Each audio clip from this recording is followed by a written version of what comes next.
Good morning. This is the Breville Oracle that I'm selling, model BES980BKS. This is black sesame. As you saw in the photos, it's in pretty good condition. It's a few years old, I think 3 or 4 years old. But it just had a service, so I've changed some of the seals. I've tested everything at full pressure. I've done the cleaning cycles, drained the boilers. Everything is working fine. In this video, I'll be making my morning latte. So I'll be taking you through grinding, brewing, steaming, and hopefully teaching you a little bit about the machine if you haven't learned about it already. So usually when you turn on the machine from cold, it's going to take 5 minutes to reach temperature. But there's a clock function where you can tell the machine to wake up at 6 or 7 a.m. A little bit before you wake up, and it can be ready when you're here in the kitchen. So the machine is up to temperature now. You can make coffee right away, but I highly recommend you run a blank shot. If you've just made your first coffee for the morning, or you're about to make your first coffee for the morning, highly recommend you do a blank shot, and that's to warm up your portafilter and your cup. You can also store your cups up here, and as long as it's on, the machine will heat or sort of warm up those cups. Blank shot's pretty easy. You can do a single or a double. It goes for 20 seconds. It'll give you hot water. It'll warm up and sort of clean the group head as well. It'll flush any oils or old coffee grounds.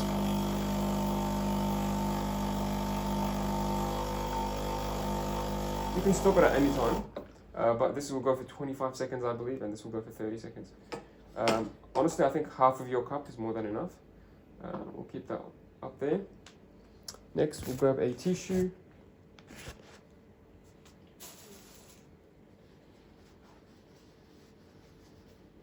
And we will dry the portafilter. You want the portafilter to be dry so that the grinder can grind and tamp properly.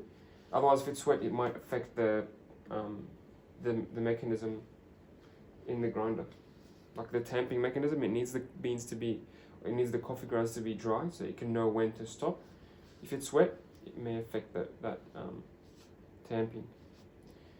Anyway, your machine comes with a couple of accessories. I think some cleaning tools, the knock box, and a single and double basket. This is a double basket, and I highly recommend you stick to the double basket. It'll be more consistent than the single basket, and of course it'll make better coffee. So unless you have a health condition to limit caffeine, I would stick to the double. This will take about 20 to 22 grams of coffee, in case you're interested. This is a fully automatic machine, right? You don't have to measure every single variable, but I'm going to measure the input and the output for you, just because if you're curious, but I'm curious as well. It's on grind size number 12 at the moment. So that's the size of the particles of the coffee grounds. Larger grind size means the particles are larger, and that means your coffee will be quicker to brew, and you'll get more coffee in your cup. A smaller grind size means that the particles are smaller, they're finer. It's gonna make a slower shot of coffee, and it'll mean that you'll have less coffee in your cup at the end. It's on 12. Hopefully it should be close enough. I think I had a look at the coffee grounds and it was pretty good. Close to what espresso should be. So let's make a coffee there. The machine will automatically dose, and it'll automatically press the coffee, so you don't have to do much. You just turn this to the right and wait.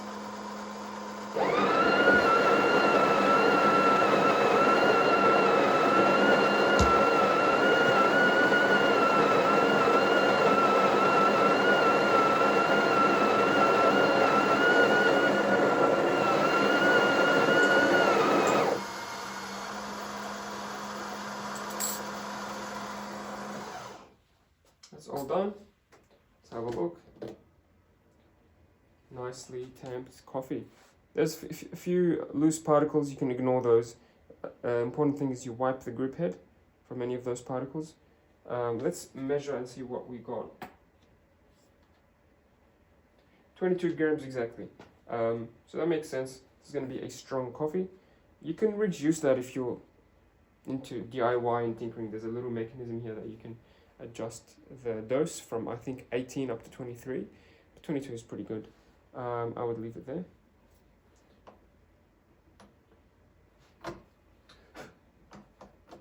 Now, I do notice that there is a little bit of a circle in here.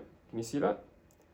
That means I should have cleaned the tamper beforehand. There's a little bit of loose coffee grounds, or a bit of coffee grounds on the tamper itself. And that's why it's left an impression. But otherwise, it shouldn't affect the coffee. Let's see what we get.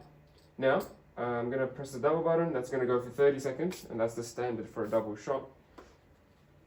If we get a lot of coffee, too much coffee, then our grind size is too large and we need to bring it down. If we get too little coffee, that means our grind size is too small, we need to increase it. What is the right amount of coffee? It's a 2-to-1 ratio. That means for every gram we have in the portafilter, we want 2 grams out into the cup. So we've put in 22 grams in the portafilter by the grinder. We want 44 grams in the cup. Doesn't have to be exactly 44. Could be between 40 and 48. Anything in the 40s, let's say, will be making me happy. If it's slightly above or below that, it may affect the taste. And look, it's not a science experiment. Sometimes coffees will taste better above that 2 ratio. Some coffees will taste great at 3 or 1, 1-to-1 ratio. So it all depends on your taste and depends on the beans. I'm using the Aldi dark beans. I think Aldi is one of the very few supermarket brands that I trust. So I use those every day on my personal machines, and I recommend it to my customers as well. Next is, let's actually make a coffee. I'm going to reset my scale, and it'll tell us how much we get out in the 30 seconds. And we'll also be able to see, we've got this transparent cup. And it's a dual boiler machine, right? You can always steam and brew at the same time.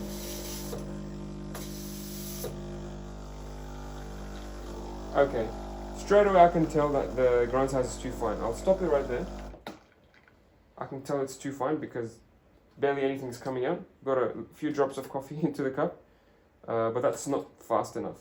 I'll get rid of that. I'll increase the grind size to 16, actually 15. Let's put it on 15, and then we'll see what happens. Get rid of this coffee, just to not waste your time and wait for this full shot to finish.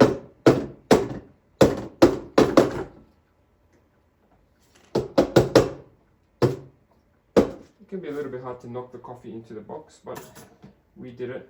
I'm going to give it a quick flush.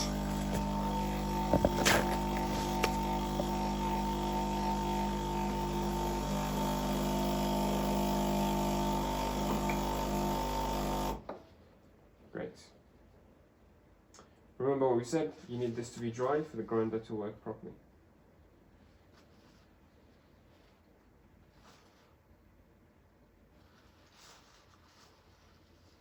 There we go.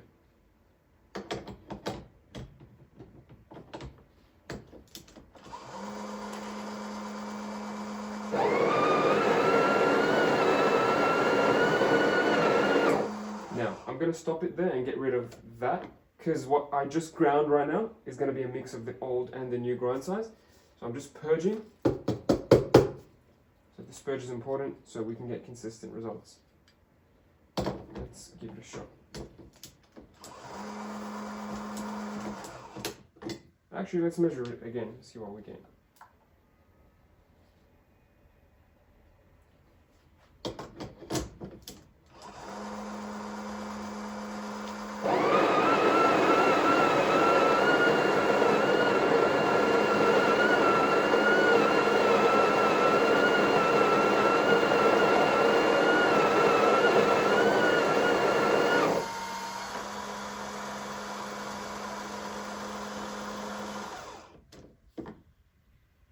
There we go.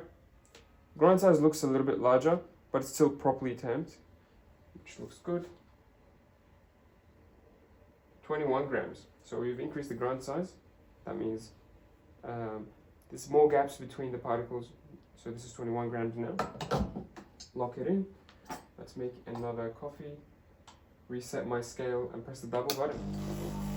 I was saying that because it's a dual boiler, the nice thing about it is you can always have steam available while you're making coffee.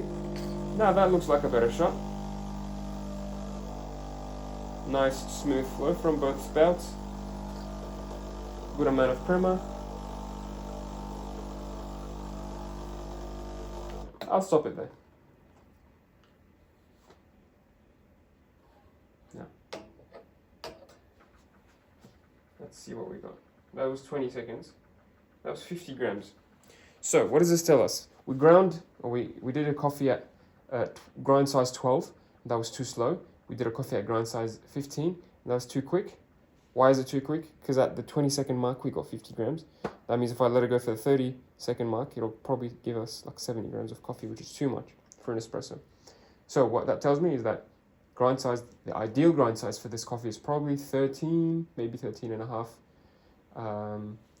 maybe 13, maybe 14. So it's hard to tell. I'm not going to make another coffee. Hopefully this gives you a good guide as to what the correct grind size should be. I'll put it down to 14. Hopefully it should be. If I make coffee on these beans again, it'll probably give me a better shot than what I have now. But I'm not going to do that because you'll probably be using different beans of a different roast, of a different age of beans. So it's futile for me to try that again and chase the perfect numbers on this video. But hopefully that you know, if you get very few drops in the cup, that's too small of a grind size. If you're getting half of your cup or more than half of your cup for an espresso shot, then you know your grind size is too large. And the perfect one should be about, if you use this cup again, or something like this cup, it should be about here. That's 40 grams. A couple centimeters from the bottom, that's usually 40 grams on most cups. Or at least on this size of coffee cup. A lot of talking. Now this is an espresso shot. I can drink it on its own and call it an espresso. I can add some hot water to it and press this hot water button. It'll give me clean hot water straight from the boiler, right into the cup. If you place your cup here, it'll be perfect positioning. And lastly, if you add milk or steamed or frothed milk, you'll make this into a latte. So let's do that. I'm gonna make a cappuccino, so I'm gonna increase the froth settings to the maximum, just to test what this machine can do at maximum settings. I'll increase the temperature to 65, and we'll use automatic setting. The automatic setting is where you press this lever down, and it's hands-free. There's the manual setting, which if you want to practice your barista skills, you can do that on this machine as well. So just raise the lever to the, so raise the wand first, and then raise the lever. That's going to give you just steam without any of the air pump engagement. So if you put it on automatic mode, it'll use the air pump to give you air without any intervention from yourself. But otherwise, if you want to use the manual mode, it will not turn on that air pump. It'll just give you steam. That way you can practice your skills just like a barista can on a manual machine in the cafe. And you can get really good results with the manual mode, actually, probably better than the automatic setting if I'm being honest. But the automatic setting usually gets 90% of the way there, pretty good. But let's see what this one can do. Like I said, maximum foam, 65 temperature, and I'm using full cream cow's milk. This is my personal jug, it has a thermometer, but that's not relevant. It's up to here, the milk level is about half of the jug, just below the spout line. And let's see what happens.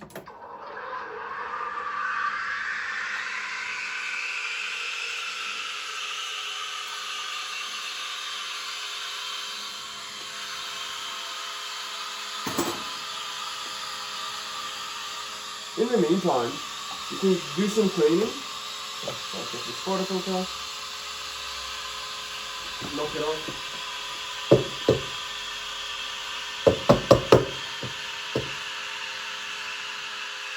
We've got a good flush.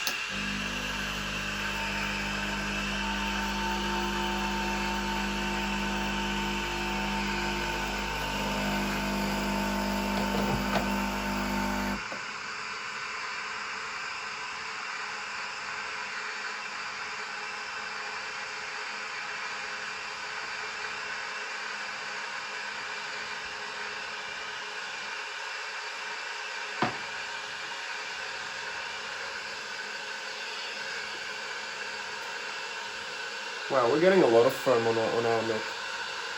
We should probably dial down the froth level next time. If you want to make a latte, probably better to choose foam that's a bit less closer to the latte section or the middle section. But this is, like I said, this is a maximum foam.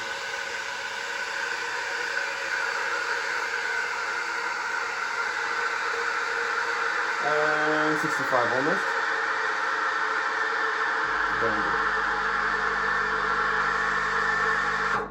it stops on its own, of course. Wow, the milk has raised the level from here all the way up to here. I kid you not, it's almost doubled in size. That's incredible. You can even see the level of foam by looking at how thick the foam is on the wand itself.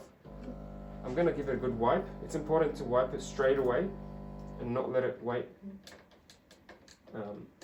In fact, I'm going to get a wet cloth and give it a good scrub. That's the best way to clean this machine. Obviously, steam is really hot.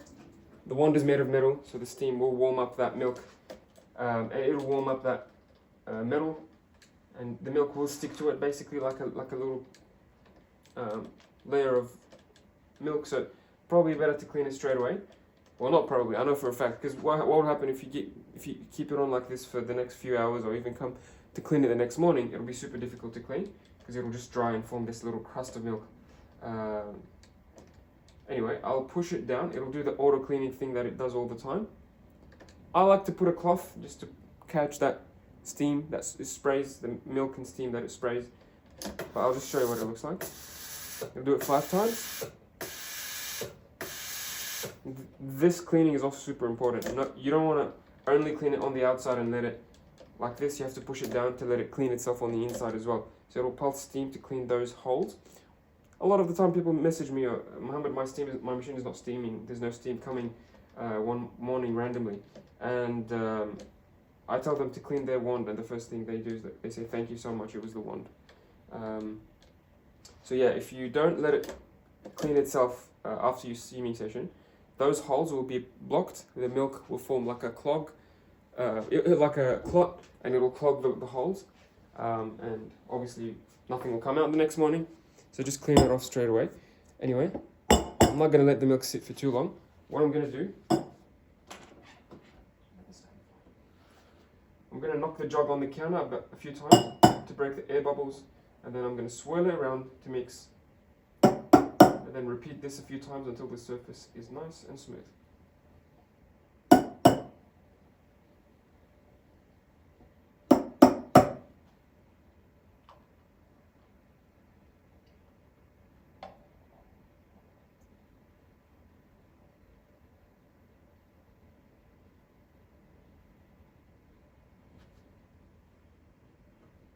A lot of foam. This is foam galore.